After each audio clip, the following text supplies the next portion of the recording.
Hello, my name is Richard Giroux. You are watching Art Visions, the television series for creative visions and respect for humanity.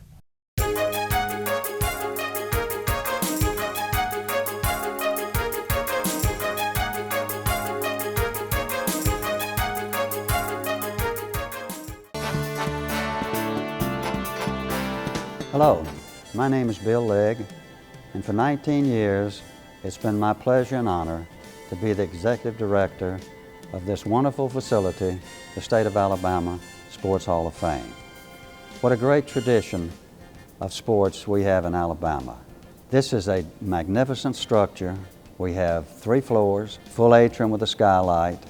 We have 33,300 square feet of outstanding memorabilia. Thousands and thousands of pieces that have great value both commercially and intrinsically. You say you love me too.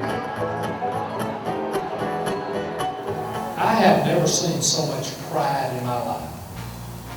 In all the things that I get to do every year, this is the one I want to do. Because if there's ever been anything that typifies America, it's what you heard tonight.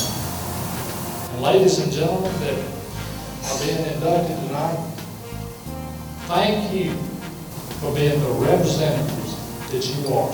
We know what we like and we like what we know, and if we can know the arts better and know the artist better, then we're going to be that much more likely to go out to a theater performance or a symphony performance or go to an exhibit opening or go to a book reading or something like that.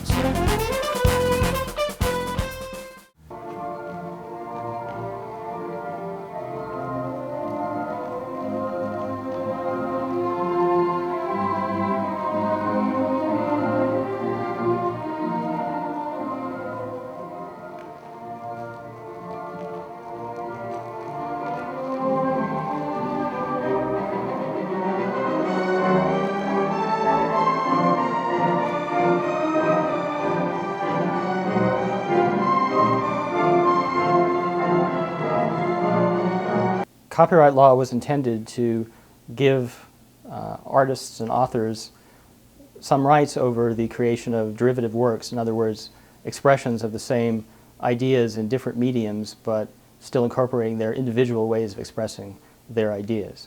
So to create a radio show that duplicates some of the expression in someone's copyrighted television show could be a violation of the right to create derivative works.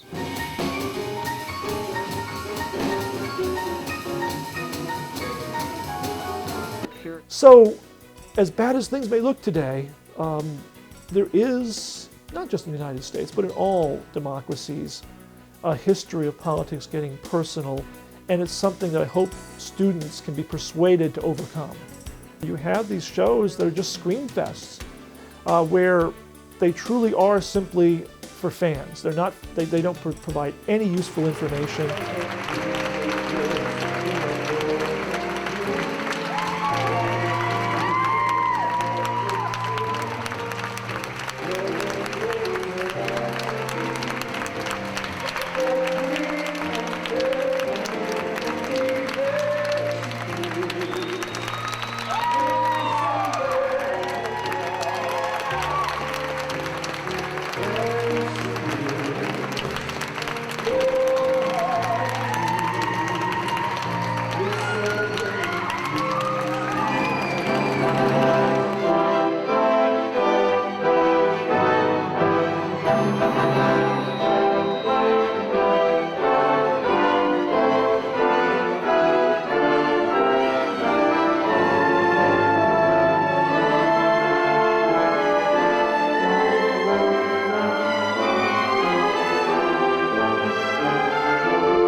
Theater is a how-to.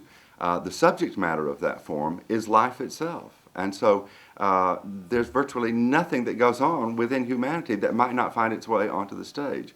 It allows us to be inside the mind of a murderer if we're doing Macbeth. It allows us to be in worlds that we would never travel to. It allows us to be in emotional situations that that we would try to avoid in life.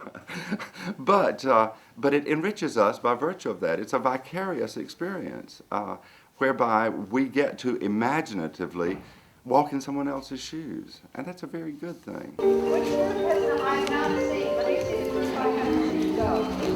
On this view. Here it is. I have my own home. I have my own door that this key goes to, and I'm able to enter into my home for the very first time in my life.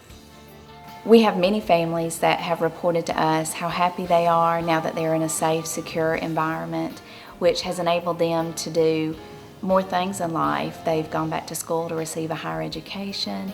Their children are doing much better in school and are applying for scholarships. So those are just the real exciting pieces that we like to see at Habitat.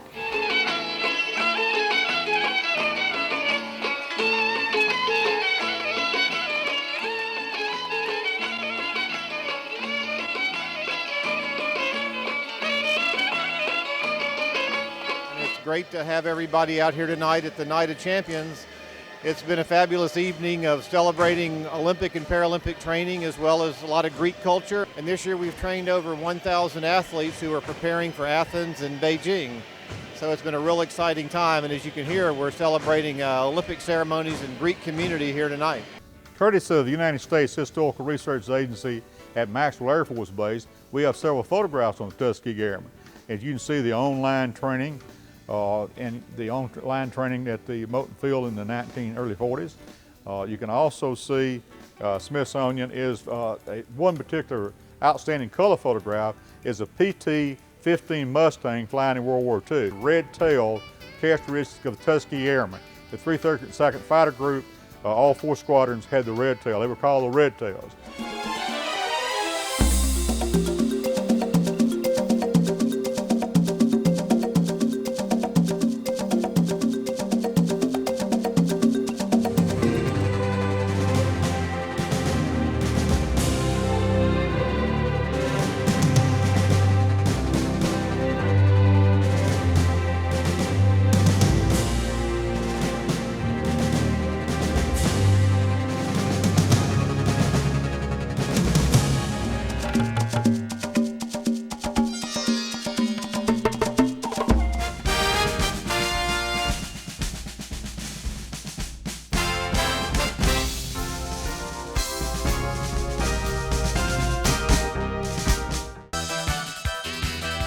Hello, I'm Marty Shulman, and I'm a staff naturalist here at Ruffner Mountain Nature Center.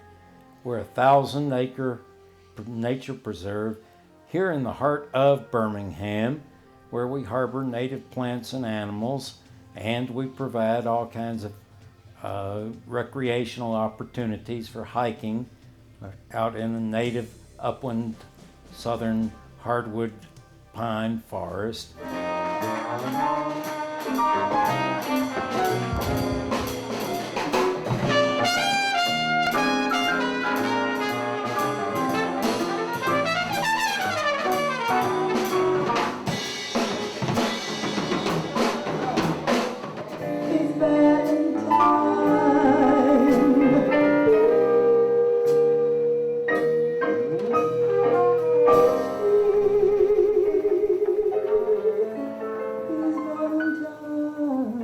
My name is Barbara Kelly. I'm Director of Education at Vulcan Park, and we want everyone to come here and visit and see Vulcan. He's now 100 years old. He was made for the 1904 St. Louis World's Fair. 100 years ago, he was designed by sculptor Giuseppe Moretti, and he is meant to highlight the iron and steel industry of Birmingham.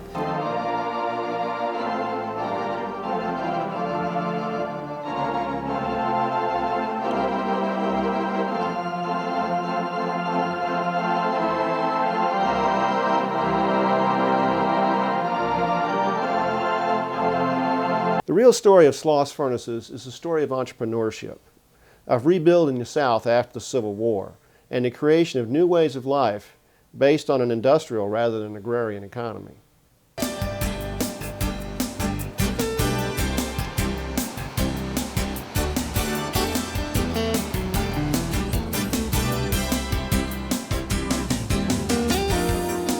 Good going to poke out the bottom. There's like a clay liner in the bottom of the furnace. Those coals, that coke, that's 3,000, roughly 3,000 degrees.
The FBI agents in the 60s and in the current investigation from the 90s, investigators who were threatened in the 60s, who had difficulties at their homes, who put in one whale of an incredible effort, but you wouldn't have made this case in the 60s.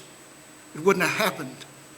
Half our witnesses didn't exist, and Mitch Burns would never have testified in the 1960s. It wouldn't have happened. We got to change history. And we were probably some of the extremely few FBI agents in all of the history of the Bureau, the guys that get killed in the line of duty and other things, that have had the opportunity to do that. And we were just immensely grateful for that.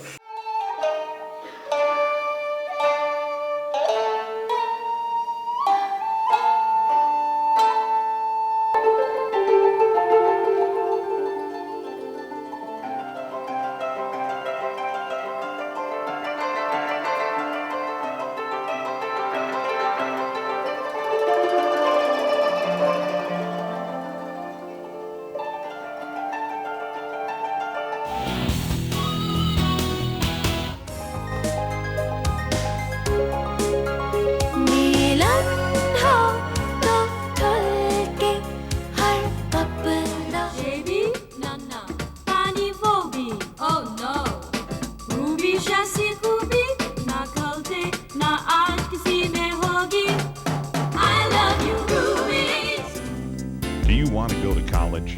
Do you want to get a job? Do you have any work experience? What would you study? Are you walking in circles?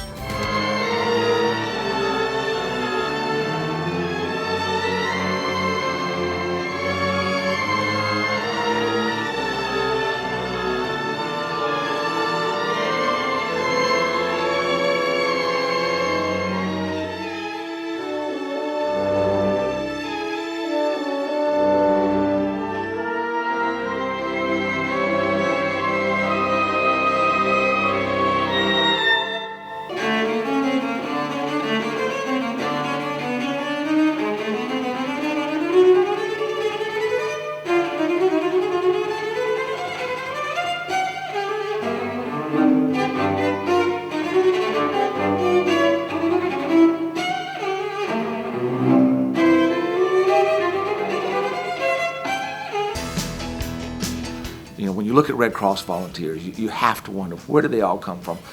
What life experiences does this man or this woman have that makes them want to stop what they're doing and come help other people through the Red Cross? Because they're all different. What would our community be like if a tornado came through the neighborhood and there was no one there to help? No one to provide food, no one to open shelter doors, no one to provide comfort and warmth, no one to provide replacement of medication and assistance. The Red Cross without volunteers wouldn't be able to do that. We would be standing in the middle of the street looking at what had happened and no one was there. Nothing is more self-gratifying, if you will, than being able to be there and see a young child who is not crying, who is suddenly warm. An incarcerated person can can get out of jail and be given a place to go for a while. But if they don't know how to read, they're probably not going to get a good job. A battered spouse can be given shelter for a while. But if they don't know how to read, they're not going to have nearly as good a chance of making the sort of life for themselves that they want to make when they escape that terrible situation that they're in. Homeless people can be given a shelter off the street, but without the basic literacy skills that they need to get a job and to get through the day-to-day life that people lead, they're going to have a very difficult time permanently fixing the other problem that they are experiencing. Once a lady completes the program at Jesse's Place, she has been exposed to interventions that have to do with things such as viewing skills, as well as specific skills for particular industries. We had a class called Job Readiness, and I used the skills that I learned in there to get the job that I have now at Montclair. I'm just like a new person, you know, I'm just happy, I'm joyful that I'm here and that I'm safe. And by the time they leave, they've accomplished goals, they feel like they have succeeded, where some of them don't feel like they've ever succeeded in anything before. They feel like champions, and they are champions. Our fourth facility is a Stewart Learning Center. Here we address both educational needs, and it has a job readiness component as well, because both education, along with job readiness for employment, along with recovery, along with addressing people's basic needs, again, that's making a holistic approach, you know, to the complex problem of homelessness as we talked about. Something that will help them as they finish the program and are ready to go out and look for a job.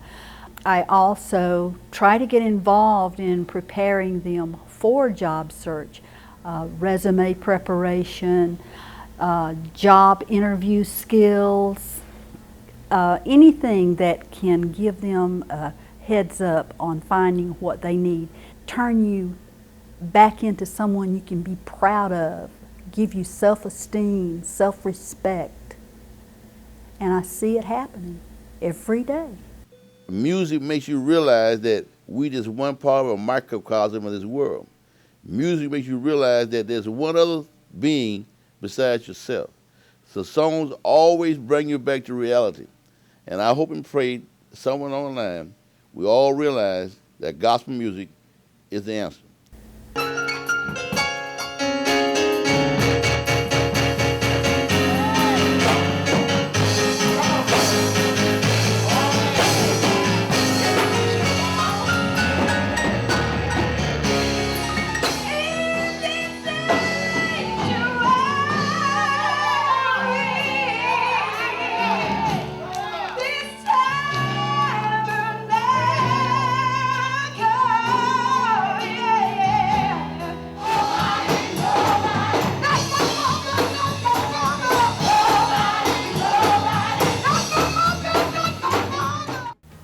There's always been something between musicians. The music seems to connect us all and join us in a feeling and a being of unity. The artist, the person who loves music and gets in his heart and his soul, it's very difficult to find that person discriminating against anyone. Someday you'll be sorry. The way you treated me was wrong. She doesn't have to wave her hair, nor dress in fancy clothes. Just a fine girl to fall in love with me. The basic man used to play my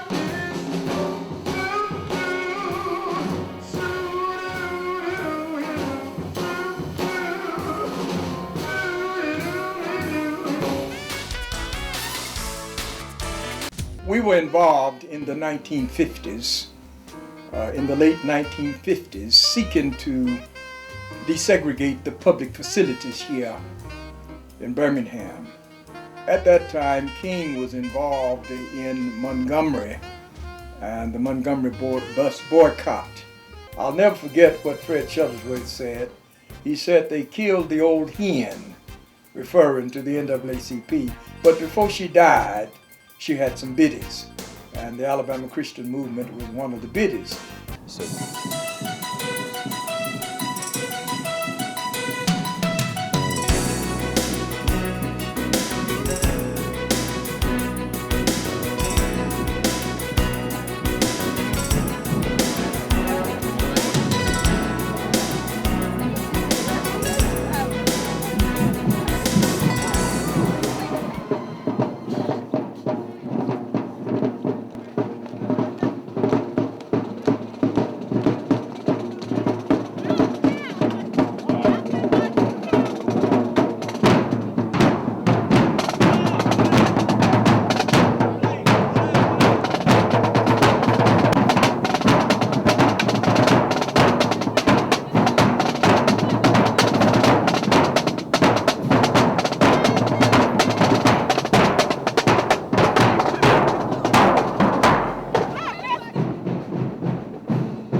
You don't do anything without asking. You just don't push your views off on other people. Be respectful. That's the main thing. Be human. That's what we all strive for, to be human beings. That means no man, no woman, no black, no white, no Apache, no Cherokee, one human being.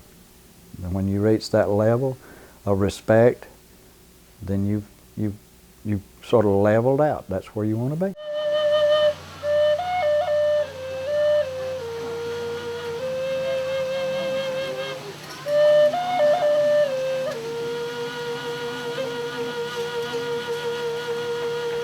I start doing beadwork, watching my husband over his shoulder. That's how I start doing beadwork. My grandpa came from here. He's a Creek Indian. He came from here in covered wagon, and they were allotted 160 acres in Oklahoma. The corn beads, they only grow in the places where the Trail of Tears for the Cherokee went. And they represent the tears of the women and the children and the elders who lost their loved ones along the way. They don't grow on stalks like Indian corn or the corn you would grow in your garden. They grow on bushes. You know, trying to share with them thoughts about not necessarily Native American heritage, but even just their heritage, to make them more aware that they need to think about who they are and who they came from. In other words, I'm very much an outdoors person.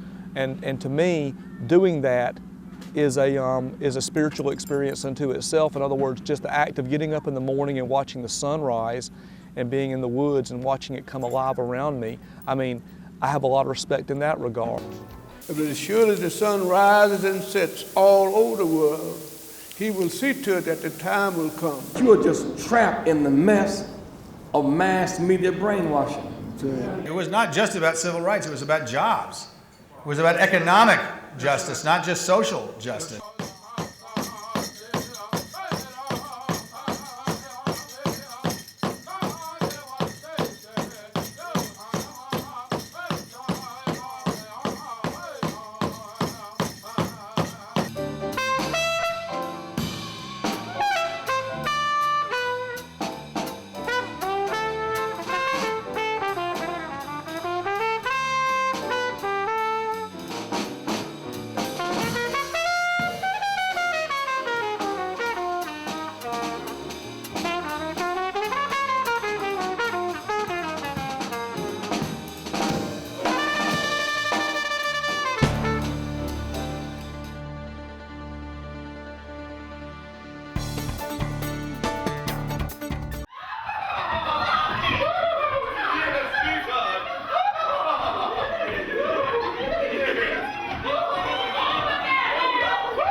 we always need to respect everyone and in every way.